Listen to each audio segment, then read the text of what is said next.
교과서 129쪽입니다. 자, 우리 3단원으로 들어갔어요.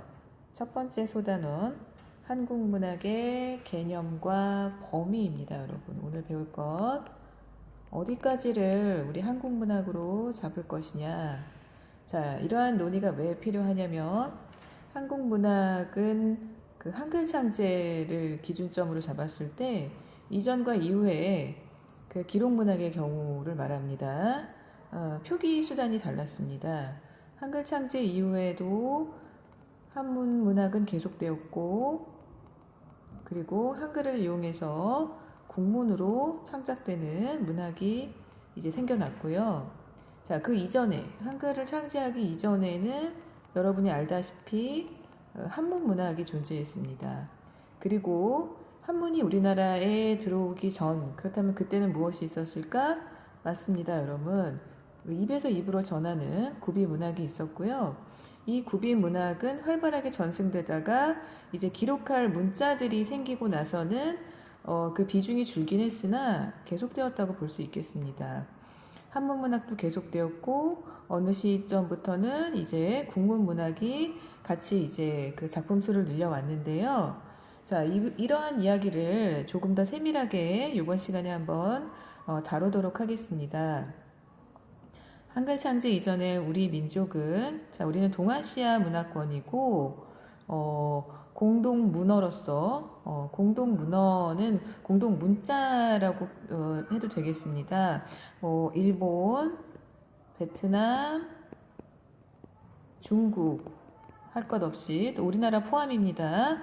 우리나라 모두 한자를 동아시아권에 속하는 한자 문화권 아래에 속하는 그 문화 아래 한자를 공동 문어로 삼아서 표기 수단으로 지금까지 사용을 해왔던 거죠. 자, 앞에서 살펴본 이규보의 동국 이상국집이라는 책이 있었습니다. 모두 한자로만 기록되어 있는데요. 한글 창제 이전에 창작되었기 때문에 한자로 표현되었지만 우리 민족의 고유한 생활과 의식을 담고 있다. 자, 밑줄 칠까요? 우리 민족의 고유한 생활, 그리고 의식, 또 뭐 정서, 사상 다 좋습니다. 자, 이것을 담고 있으므로 자, 한국 문학의 범위에 들어갈 수 있다라고 보는 겁니다. 즉, 국문으로 기록되지 않았으나, 국문 즉 한글 말합니다, 여러분. 국문으로 기록되지 않았으나, 그때에는 우리가 동아시아 그 공동 문어로서 한자를 표기 수단으로 삼을 수밖에 없었기 때문에 자, 우리의 정서와 생각을 담아낸 동국 이상국집은 비록 한자로만 표기되어 있지만 이것은 한국 문학으로 볼 수 있다라고 하는 겁니다. 자, 이처럼 한국 문학은 자, 별표 칠까요? 한국 문학은 첫 번째 한국인이 자, 누가?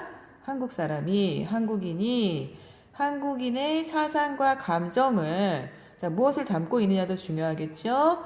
자, 우리 누구나 보편적으로 생각하고 있는 그런 우리의 정서, 생각, 자, 이런 것들을 세 번째, 한국어를 통하여 표현한 문학이다. 자, 이 세 가지 조건이 맞으면 여러분, 네, 한국 문학의 범위에 들어간다. 이렇게 볼 수 있겠습니다. 자, 근데 이때 문제가 되는 것이 바로 이 한국어입니다. 자, 한국어. 자, 다시 볼까요? 한국 문학은 전승 방식에 따라 크게 구비 문학과 기록 문학으로 나눌 수 있습니다. 이것은 한국 문학만 그런 것이 아니라 세계 문학은 모두 그 나라에 문자가 있다면 입에서 입으로 전하는 구비 문학이라는 그 전승 방식이 하나 있고요. 그 다음에 중간에 이제 문자가 생겼다면 그 일부를 기록으로 남겨서 과거로부터 오늘까지 전하는 기록 문학이 있습니다. 자, 이렇게 두 가지 전승 방식이 있는데 기록 문학은 표기 방식에 따라 한문 문학과 국문 문학으로 나누어 볼 수 있습니다. 자, 여러분 그러면 이걸 선생님이 이렇게 한번 나타내 볼까요? 자, 문학이 기록되는 방식과 그 전승되는 방식에 따라 구비 문학과 기록 문학으로 볼 수 있다. 자, 그런데 자, 이때 기록 문학을 좀 더 자세히 다루어야 합니다. 구비 문학은 사람의 입을 통해 전해온 문학으로 대체로 문자 생활을 누릴 수 없었던 피지배 계층을 중심으로 향유되었다. 이 얘기는 뭐냐 하면 한자가 들어와서 대부분의 지식인들이 한문을 통해 그 기록을 했던 데 비해서 피지배 계층은 이것을 배우지 못했기 때문에, 그러니까 문자로부터 소외되었기 때문에 그들은 계속해서 그 구비 전승된 문학만을 향유할 수 있었다. 자, 이렇게 된 것입니다. 자, 그러고 나서 이제 이 피지배 계층들에게 비로소 어떤 표현 수단을 안겨준 것은 후에 한글이 이제 창제되고 나서였는데요. 이것은 굉장히 중세에 이루어졌기 때문에 아주 오랜 시간 이 피지배 계층들은 문자로부터 소외되어 있었다 이렇게 볼 수 있겠습니다. 자, 이들이 이룬 그 구비 문학도 우리 문학에서는 굉장히 중요한 범위를 차지하는데요.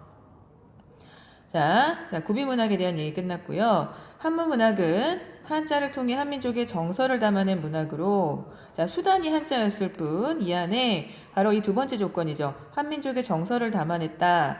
자, 한시나 한문소설 등이 대표적이다. 우리 나중에 학습활동에서 정지상의 시 송인이라는 제목의 한시를 우리가 다룰 텐데요. 자, 잠깐 언급해 두고요. 또한 국문문학은 한글로 창작된 문학인데, 자, 여기에는 향찰과 이두처럼, 여러분 그 1학년 때 향찰 배웠지요? 향가 배울 때 향가라는 문학의 그 신라시대 향가 문학의 표기 수단이 향찰이었다. 그 다음에 이제 한자를 빌려와서 우리말 어순으로 표기했다. 이렇게 하고 있죠. 자, 한자는 그냥 재료였을 뿐 중요한 것은 우리말을 표현하기 위한 빌려온 수단이다. 한자는 수단에 불과했다. 예. 자, 이건 이제 향찰에 관한 설명인데요. 이두는 이제 설총이 개발한 것으로서 이거 역시 우리말을 어떻게 하면 그 기록할 수 있을까 고민 끝에 나온 문자 체계이지요. 자, 표기 체계이지요. 자, 이두처럼 한자를 빌려 우리말을 표기한 차자문학 역시 국문문학으로 볼 수 있다. 여러분 그렇다면은 자, 이 기록문학에는 자, 시대순으로 한번 해보자면 자, 차자표기가 있습니다. 차자표기에 의한 차자문학, 그리고 또 이제 그 한문문학, 한문이 이제 들어왔고요. 한문문학을 먼저라고 볼 수도 있겠네요. 한문이 먼저 한자가 들어와서 한문문학이 정착이 되고 이 가운데 이제 일부 한자를 빌려서 우리말 어순대를 표기했고 그 다음에 이제 그 15세기에 들어와서 이제 한글이 창제되고 이제 국문문학이 융성하기 시작했는데요. 차자문학을 이제 우리말 어순에 따라 적었기 때문에 국문문학에 넣어서 기록문학을 한문문학과 국문문학 이렇게 보기도 합니다. 네, 기록문학을 선생님처럼 차자문학, 한문문학, 한글문학 이렇게 보기도 하고요. 또 두 가지 만약에 분류를 한다면 한문문학과 그 다음에 국문문학 이렇게 분류하기도 하겠습니다. 왜냐?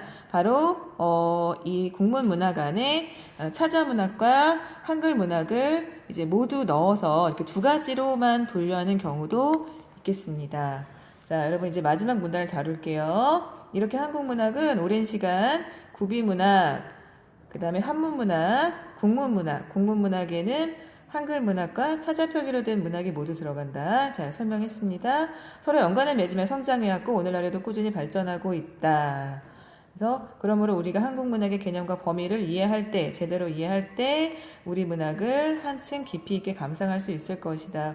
우리가 만일에 한글로 된 문학만을 배우거나 한자를 표기수단으로 삼은 문학만을 배운다면 한국 문학의 범주가 상당히 줄어들면서 우리의 소중한 문학을 제대로 모두 다 접할 수 없게 될 것입니다. 그래서 이렇게 그 범위를 굉장히 크게 잡고 여러 표기수단으로 그 표기한 모든 문학을 한국 문학의 범위에 집어넣는 것입니다. 자, 그래서 다시 한번 다룹니다. 한국인의 사상과 감정을 한국어를 통하여 표현한 문학이다. 자, 이때 말만이 아니라 그래서 말문학, 글문학, 모두 한국어를 통하여 표현한 문학의 범주에 들어가는데 이때 이제 뭐 말문학은 구비문학이 될 것이고 이제 이 글을 가지고 이제 기록 문학을 가지고 선생님이 이 위에처럼 이렇게 범주를 한번 나눠 보았습니다. 자, 129쪽 여기서 마치고요. 132쪽에 정읍사 관련해서 학습활동 문제를 풀어보도록 하겠습니다. 문제 1번. 다음은 이 작품, 즉 정읍사의 배경설화이다. 중세문학으로 오면서는 시에 배경설화가 거의 딸려있지 않은데요. 우리 고대문학, 고대시가의 경우에는 그 시와 관련해서 어떤 이야기들이 전합니다. 상당히 낭만적이라고 볼 수 있는데요. 자, 이를 참고하여 작품에 나타난 시어의 상징적 의미. 자, 시어 달과 진대. 이것은 앞서 안미림 선생님이 다루신 본문에서 여러분 굉장히 중요한 어떤 그 시어로서 그 풀이를 자세하게 배운 바 있을 것입니다. 오늘 선생님이랑은 이 여기에 딸린 배경설화를 조금 더 알아보고요. 다시 한번 이제 복습하는 걸로 하겠습니다. 자, 설화 읽어볼까요? 자, 정읍. 이 시의 제목이죠. 정읍은 전주의 속현이다. 전주는 이제 그 전라북도에 있는 당시로서는 이제 거의 그 굉장히 중심지였습니다. 주도시였고요. 자, 정읍은 전주만큼은 아닌 전주에서 조금 떨어져 있는 속현이다. 그러니까 낮은 급의 뭐 행정단위 역사에서 배웠을 것입니다. 주, 군, 현 이런 거 배웠지요. 자, 정읍은 전주의 속현이다. 자, 정읍 사람이 행상을 나가서 이제 시장에 가가지고 물건을 팔러 다니는 거죠. 행상을 나가서 오래되어도 돌아오지 않자 그의 아내가 산 위의 돌에 올라가, 즉 멀리 보려면 높은 곳에 올라가야죠. 돌에 올라가 남편을 기다리면서 남편이 밤길을 가다가 해를 입지 않을까 두려워했어요. 자, 이러한 심리가 그 시에 잘 드러나 있었지요. 자, 그것을 진흙물의 더러움에 붙여서 이 노래를 불렀다. 진흙물의 더러움에 붙여서, 여러분 이 부분이 좀 잘 이해가 안 되지 않습니까? 진대랄 드대울세라. 자, 바로 이 부분이고요. 진대란 뭐냐? 이제 여기 시에서는 어두운 곳, 또는 또 남편의 안전을 위협하는 위험한 곳, 해가지고 진땅 또는 흙탕물 이렇게도 이제 볼 수가 있겠습니다. 그러나 또 한편으로는 이런 위험의 요소로 볼 수가 있는 반면 또 한편으로는 이제 시장에 나가 있는 남편이 이제 아내와 떨어져서 보이지 않는 곳에 있다 보니 어떤 그런 이제 새로운 유혹의 요소가 남편의 귀가를 지체시키는 것이 아니냐 하는 그러한 의구심이나 이제 질투심에서 이런 진대라는 표현이 이제 그렇게 해석될 수도 있다. 즉 남편이 위험에 빠진 것은 아닐까라는 그러한 아내의 염려가 담긴 의미일 수도 있겠고, 또는 어떤 새로운 유혹으로 남편의 귀가가 지체되는 것은 아니냐 하는 그러한 의구심에서 비롯된 단어로 볼 수도 있겠습니다. 자, 이때 이 붙여서라는 말이 여러분 낯설 텐데요. 여러분 이 붙이다라는 말을 사전을 찾아보면은요. 붙이다가 1부터 5까지 나와 있습니다. 이제 동음 이의어인데요. 자, 붙이다 5 같은 경우는 여러분 잘 알고 있는 부채를 붙이다, 붙이다 4번 같은 경우는 전을 붙이다, 전을 지지다 하는 그 음식 만들다의 붙이다입니다. 이 중에서 붙이다 1 같은 경우는 힘이 붙이다, 힘이 모자르다 하는 그런 붙이다인데요. 우리는 이제 붙이다 2번에 주목해서 그 2번이 바로 편지를 보내다입니다. 편지를 보내다. 첫 번째가, 자, 붙이다 2의 첫 번째 의미는 편지를 보내다. 두 번째는 재판에 붙이다. 재판에 회부하다 이런 얘기겠죠. 이제 세 번째는 어떤 물건을 취급하다 이고요. 바로 네 번째가요. 심정을 의탁하다입니다. 심정을 의탁하다. 예를 들면 이런 겁니다. 기러기에 붙여, 기러기라는 새 있죠? 기러기에 붙여 나의 외로운 심정을 노래하다 이런 거 있습니다. 기러기에 의탁하여, 기러기에 의지하여 나의 그 어떤 마음을 투사하여 나의 외로움을 표현했다. 나의 외로움을 노래하다. 뭐 이런 게 있습니다. 바로 요 표현입니다, 여러분.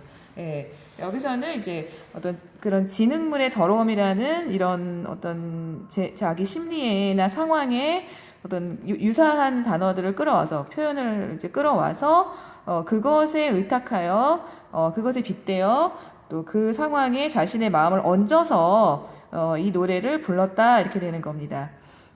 세상에 전하기를 고개에 올라가면 자 망부석이 있다고 합니다. 여러분 망부석은 뭔가 이제 아마 어느 산에 올라갔더니 거기에 뭐 멀리 바라보고 있는 듯한 여인의 모습을 한 이제 뭐 망부석이 하나 서 있더라. 우리 왜 산기슭에 가면 이제 우뚝 서 있는 돌이 많이 있는데 이런 걸 보고서 이제 망부석 뭐 설화 하나쯤은 이제 마을마다 전해 내려오지 않습니까? 망부석은 이제 그 남편이 그리워서 떠난 남자가 그리워서 대개 이제 여인들이 기다림에 지쳐 그 자리에 돌이 되었다 뭐 이렇게 하는 것입니다. 한의 정서, 뭐 이별의 정서, 뭐 슬픔의 정서 이런 것들이 응축되어 나타나는 어떤 상징물이 아닌가, 예, 이렇게 이제 보면 되겠고요. 여기 보면은 여러분 정인지 이거 정인지가 지었구나. 정인지 언제 사람입니까, 여러분? 예, 조선시대 세종 때 사람이고요. 이때 이제 조선이 막 개국을 했으니 고려의 역사를 기록해야 되지 않겠습니까? 그래서 고려사라는 책을 편찬을 했고요. 요때 이제 권 70과 71은 주로 이제 노래에 관한 책이었다고 합니다. 노래와 음악에 관한 책이었고요. 고려시대에 어떤 노래나 어떤 음악이 유행했는지를 이제 정리한 굉장히 중요한 역사적 자료라고 합니다. 여기에 이제 음악 중에서도 우리 소각이라고 할 수 있는 민요들이 많이 수록이 돼 있었고요. 여기에 이제 정읍사에 관련된 흔적도 남아 있었다고 합니다. 아마 노래가 굉장히 수십 편이 있었을 텐데 그 중에서도 이 정읍사라는 노래는 그 전라북도 지방에서 굉장히 오랜 기간 널리 유행하던 1000년 이상을 굽이 전승되어 전하던 노래라고 합니다. 그래서 이야기와 더불어서 그 노래가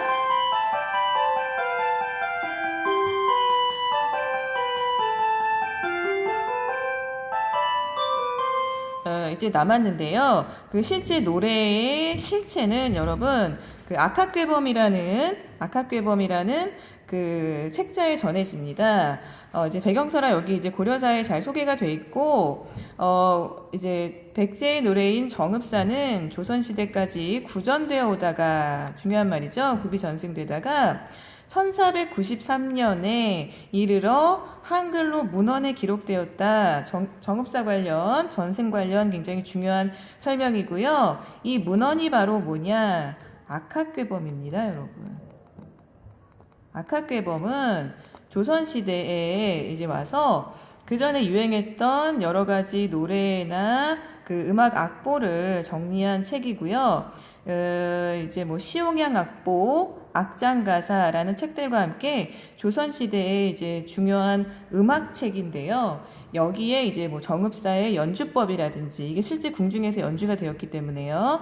그 다음에 연주법이라든지 또는 그 노래의 체계라든지 노랫말이라든지 하는 것이 전해져 내려옵니다. 우리는 이제 문학 시간이니까 거기에 있는 이제 노랫말을 중점적으로 이제 다루게 되는 것이 되겠지요. 여러분 다시 올라가서요. 선생님 방금까지는 이제 정읍사의 전승 과정을 좀 자세하게 살펴봤고요. 배경서라 살펴봤습니다.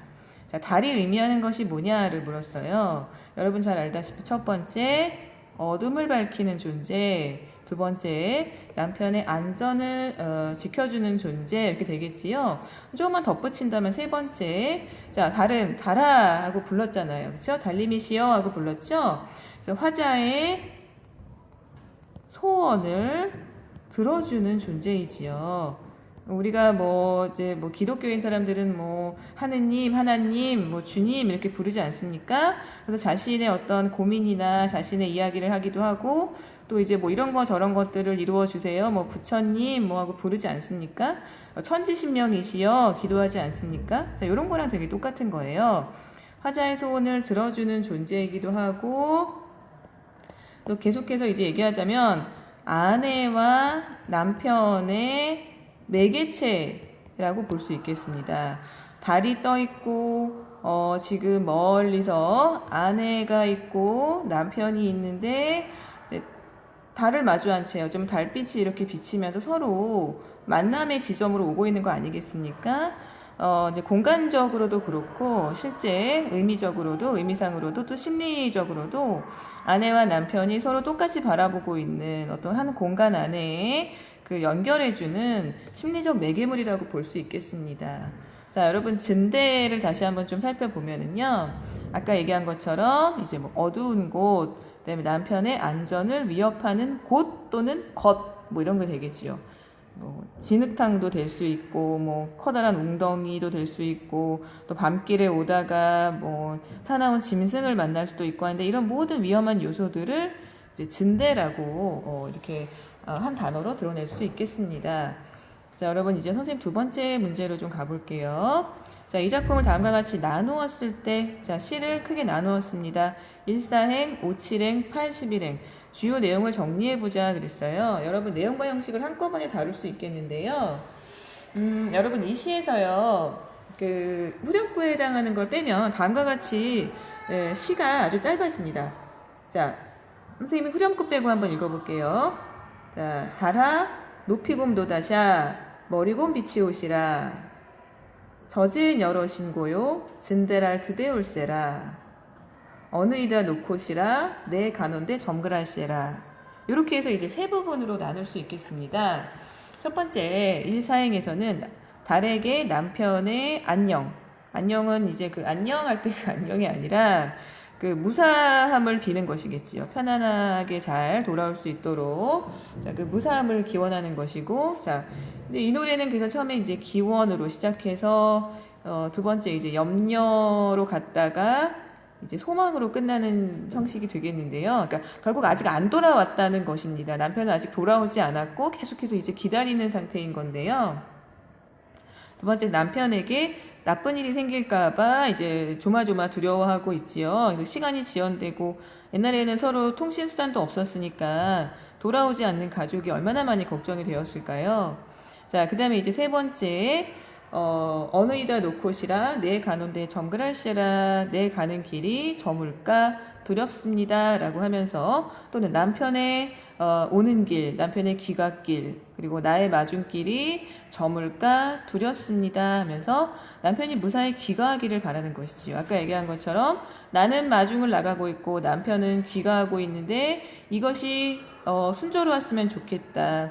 자, 이러한 둘이 이제 서로에 대해서 이제 아내가 남편에 대해서 이제 무사히 귀가하기를 이제 바라고 있는 것이라고 볼 수 있겠습니다.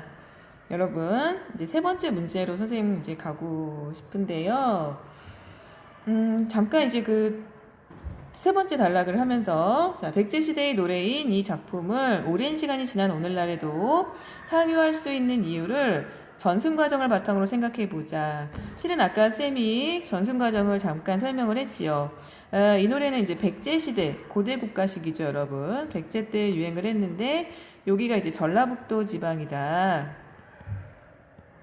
여기에서 이제 정읍사라는 노래가 이제 1000년 이상을 유행을 했다고 합니다. 그러니까 이게 조선시대의 그 책자에 남을 수 있었겠지요. 굉장히 많은 노래들이 당시 있었던 걸로 전해지는데 대부분 제목만 전해지거나 뭐 이런 식으로 내용만 전해지거나 또는 배경설화만 전해지거나 이러는데 정읍사는 그 노랫말, 그 다음에 연주법, 이제 고려 때의 악곡으로 편찬되어서 궁중에서 연주가 되었거든요. 연주법, 또 배경설화까지 모든 요소가 다 지금 전해지고 있는 것입니다. 그러니까 굉장히 대유행을 아주 오랫동안 했다고 볼 수 있고 누구나 아는 노래가 아니었을까. 백제 고려 시대에 그렇게 생각이 되고요.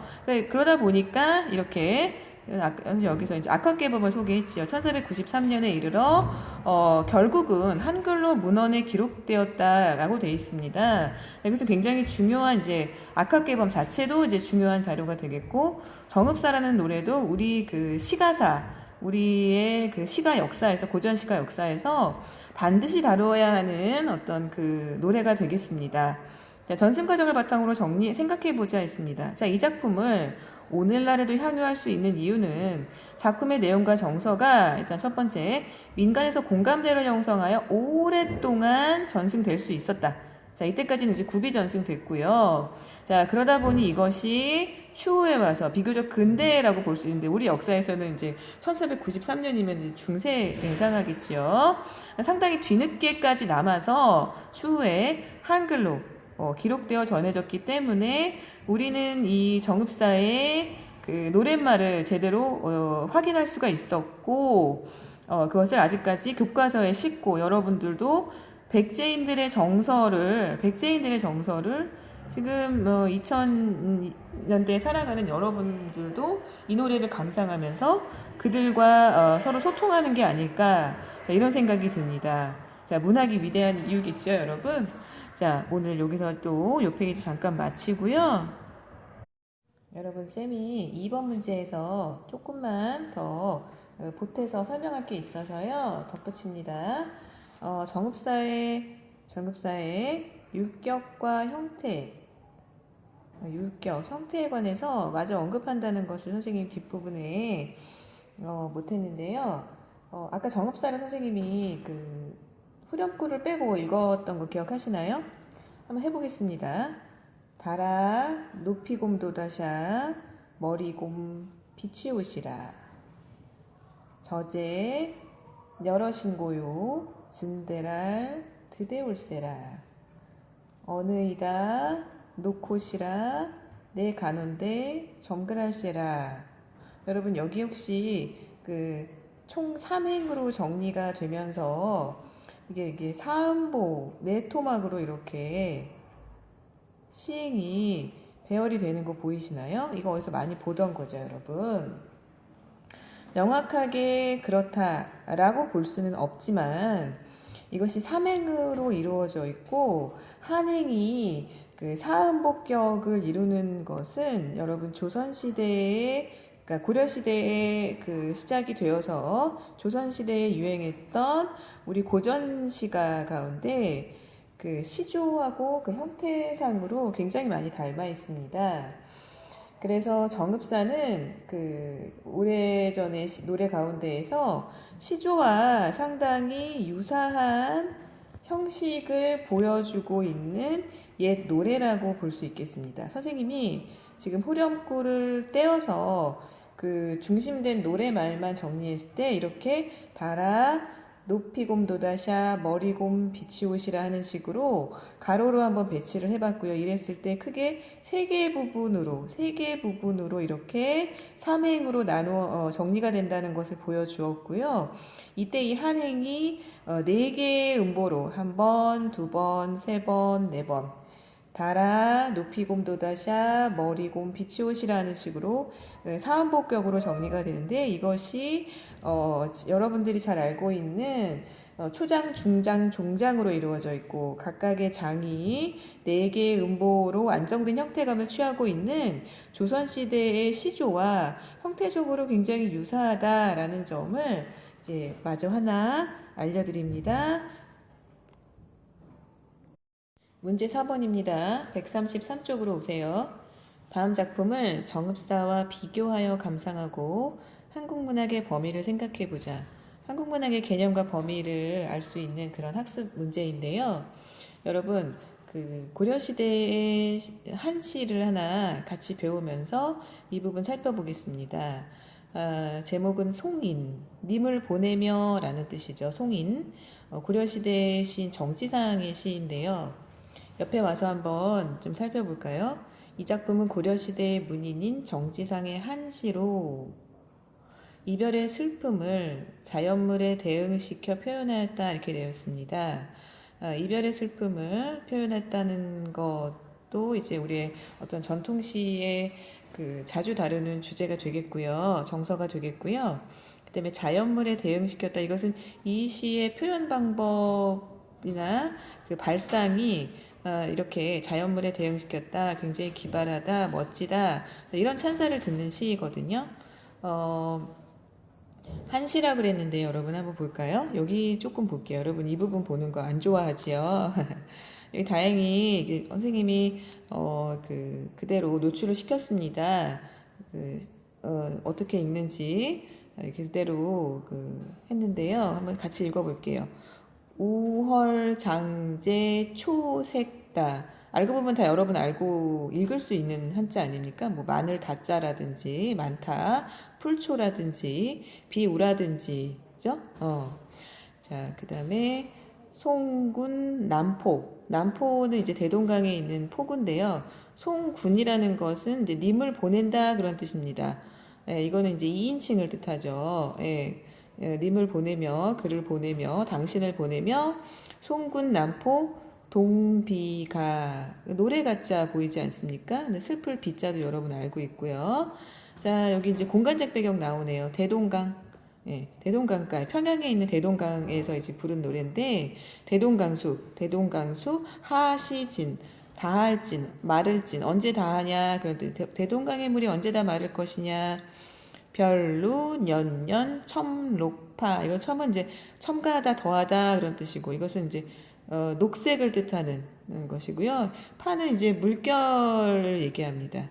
그다음에 별은 이별이죠. 가장 많이 쓰는 한자 이별. 그다음에 루가 여러분 이제 눈물을 뜻합니다. 눈물 루자예요.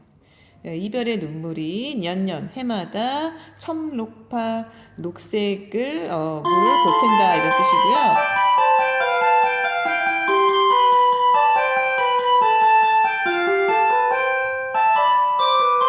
지금 핵심 요시에 대한 핵심 정리가 이쪽에 나와 있는데 여러분 한시인 거 알고요.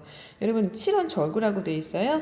7원 절구는 여러분 이렇게 보면 됩니다. 이게 지금 한행이 총 7개의 글자로 되어 있지요. 그래서 7원이고요. 총 4개의 행으로 이루어져 있다. 절구입니다. 만일에 이게 8줄로 이루어져 있다. 그러면 여러분 이제 율시가 되는 겁니다. 근데 이 시는 넉줄로 이루어진 절구의 시이고요. 이제 운을 이루는 운을 이루는 것들은 이제 1행의 끝, 2행의 끝, 4행의 끝이 비슷한 소리를 내고 있죠. 다, 가, 파 이런 식으로 이제 한시에서는 운자를 배치시키는 걸 굉장히 중요하게 생각하고요. 이제 소리만 비슷한 게 아니라 의미상으로도 아주 멋들어지게 그 시상을 이어가야 하기 때문에 한시 짓기가 어렵죠. 자, 여기 이제 내용을 좀 알고 나면 나머지 뭐 제재나 주제도 금방 알 수가 있는데요. 잠깐 볼게요. 우헐장제 초색다. 우헐, 비갠, 장제, 긴 뚝에 초색다. 풀빛이 많다. 즉 풀빛이 고운데 비 내리고 개고 나면 비가 개고 나면은 풀이 더 초록색의 아주 새로운 빛깔을 띠지 않습니까? 자, 두 번째 송군남포 동비가. 송군 임을 보내며 어디서? 남포에서 대동강가 포구에서 동비가 슬픈 노래를 부르네. 비가 슬픈 노래죠. 슬픈 노래를 부르네. 동자가 부른다는 의미입니다. 자, 그 다음에 대동강수 하시진 그랬습니다. 대동강수 물이 하시진 언제 어느 시기에 마를 것인가. 마르지 않는다 이런 뜻입니다. 대동강에 흐르는 강물은 마르지 않는다. 언제 마를까 하고 서리법으로 물어봤죠. 예, 종이 쳐도 너무 자주 칩니다, 여러분. 자, 해마다 이별의 눈물. 별루라고 그랬잖아요, 아까. 별루. 이별의 눈물이 별루. 년년. 해마다 해가 갈수록 푸른 물을 보태나니 그랬습니다. 와, 시적 발상이 대단한데요. 대동강의 물은 마르지 않을 것입니다. 왜냐? 거기서 해마다 이별하는 여러 사람들이 흘리는 눈물이 대동강물을 보태니까요. 이 과장법이라고 되어 있는데 그만큼 대동강에서 많은 사람들이 아마 헤어지나 봅니다. 이별의 장소, 대표적인 이별의 장소고 그곳에 이제 슬픈 사람들이 흘린 눈물이 대동강물을 보태어 대동강물은 마르지 않는다라는 그런 이야기를 하고 있습니다. 이 시가 더욱 슬프게 느껴지는 것은 오히려 이제 우리가 이별 장면 그러면 비 오는 날을 생각하기 쉬운데요. 이거는 그 반대로 비가 개고 긴 뚝에 초록의 풀빛이 더욱 빛을 발하고 있습니다. 이런 아름답고 서정적인 상황에서 이루어지는 이별이야말로 대조를 이루어서 더욱더 슬프지 않을까라는 그러한 시적 발상입니다, 여러분. 슬픔을 담고 있으니까 뭐 서정, 애상, 그다음에 이별을 받아들이는 뭐 체념 이런 것도 있고, 제재는 이제 임과의 이별이고요. 주제는 임과의 슬픔을 다루고 있고요. 수사법들은 그지 중요하지 않지만 한 번씩 얘기해 볼까요? 도치법, 가장법을 통해 이별의 한을 극대화시켰다. 자, 그다음에 이별의 슬픔을 아름다운 자연과 대조하여 강조했다. 자연물에 대응시켜 대동강물이라든지 또는 그 비갠 긴 뚝에 풀빛이라든지 하는 이런 시각적 이미지들 또는 감각적 이미지들, 우는 소리도 들리지요. 청각적인 그런 요소들, 시각적, 청각적 포함해서 감각적인 이런 요소들 속에서 그 슬픔이라는 정서를 대조적으로 아주 극대화시킨 그런 멋진 아름다운 시입니다, 여러분. 예, 그 국문학과에서 가면은 요 정지상의 이 송인이라는 시를 굉장히 중요하게 다룹니다. 근데 이제 요번 단원에서는 이제 송인을 다루자는 것보다는 한국문학의 범위를 한번 생각해 보는 건데요. 요거를 이제 잘 풀어야 됩니다. 자, 이제 비교를 해봤어요. 자, 정읍사부터 먼저 볼까요? 정읍사의 작가는 작자미상. 선생님은 이제 무명씨라는 말을 좋아합니다. 누가 지었는지 모르지만 누군가는 지었겠죠? 어느 백제의 여인일 수도 있고요.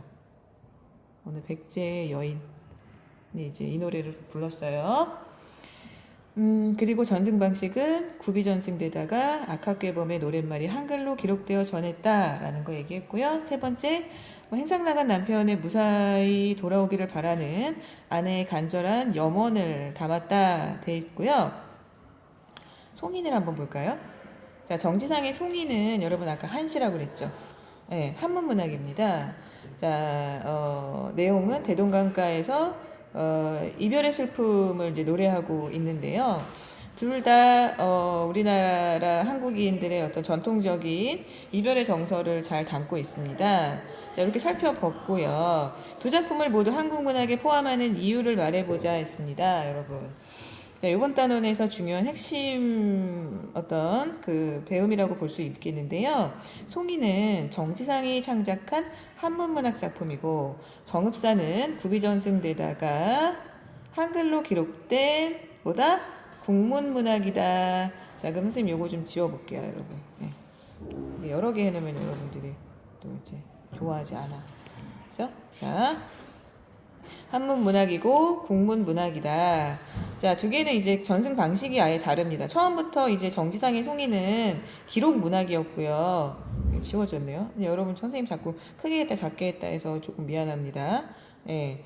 자, 한문문학이고 당황하고 있는 거 보이나요, 선생님? 지금? 네. 계속 가겠습니다, 여러분. 두 작품 모두 작가가 한국인이고, 작품의 내용이 한국인의 무엇을 정서와 사상을 담고 있다는 점에서 한국 문학으로서 기본 요건을 갖추고 있다. 송인의 경우 한자로 기록되긴 했지만, 이 부분 중요하겠죠? 송인의 경우 한자로 기록되긴 했지만 혼민정음이 창제되기 이전에 창작된 한문문학 작품이므로 제외시킨다, 포함한다. 맞습니다. 한국 문학에 포함될 수 있겠습니다, 여러분. 자, 그래서 오늘 정지상의 한시 송인과 국문으로 정착한 정읍사를 비교했고요. 둘 다 한국 문학에 포함하는 이유를 여기서 이렇게 설명했습니다.